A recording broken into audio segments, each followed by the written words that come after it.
Ang pagsusulat ang isa pa sa mga talentong ibinigay kay Brother Bo.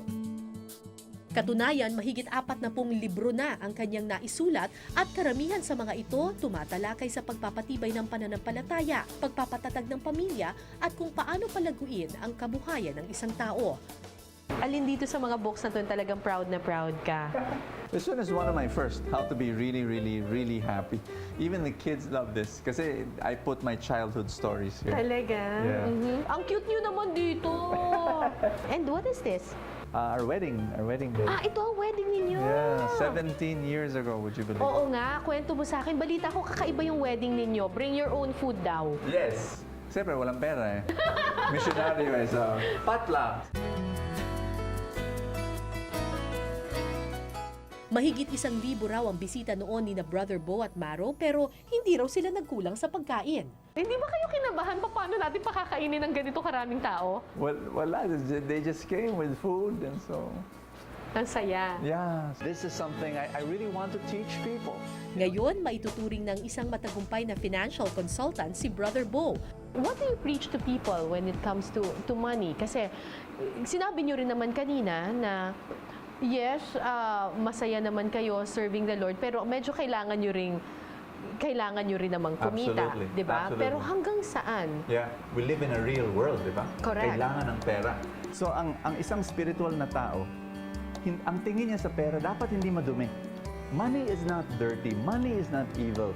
Money becomes evil only if yung taong humahawak ng pera ay bad. You know? It becomes bad if the person holding it is bad. But if the person holding it is good, then that money can do a lot of good things. Lagi kong biro, sana lahat ng mga mabait na tao yumaman. Kasi pag ang mga mabait na tao yumaman, ang pera na yon magagamit ng Diyos. Kumikita rin siya sa pagiging isang speaker sa mga seminar sa loob at labas ng bansa. Dito rin niya itinuturo kung paano ba ang yumaman. Ito yung motto ko I created a club trulyrichclub.com. Ang goal niya, to help good people become rich. To help good people Yeah, become so that's my rich. vision, that's what I'm praying for, that's what I want. Ang pag-i-invest sa stock market ang sagot daw sa problema ng maraming Pilipino na gustong magretiro bilang bilyonaryo. At kayo po ba dito rin sa stock market yumaman? Yes, definitely. Being able to invest, all these years and make it grow, I'm very, very thankful. If anybody can do it. Maski sino. I teach people how to invest in the stock market. Akala ng mga tao ang stock market ay para sa mga mayayaman. Hindi totoo yan.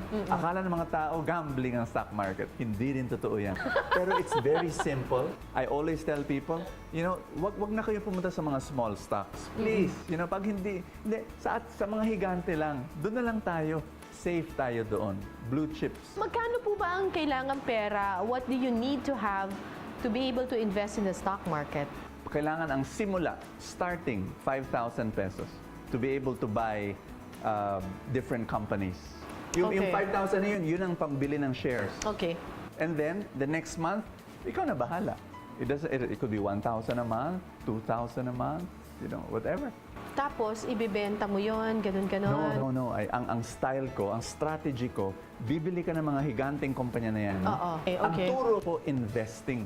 Ibang-iba yun. It's a Okay. different animal.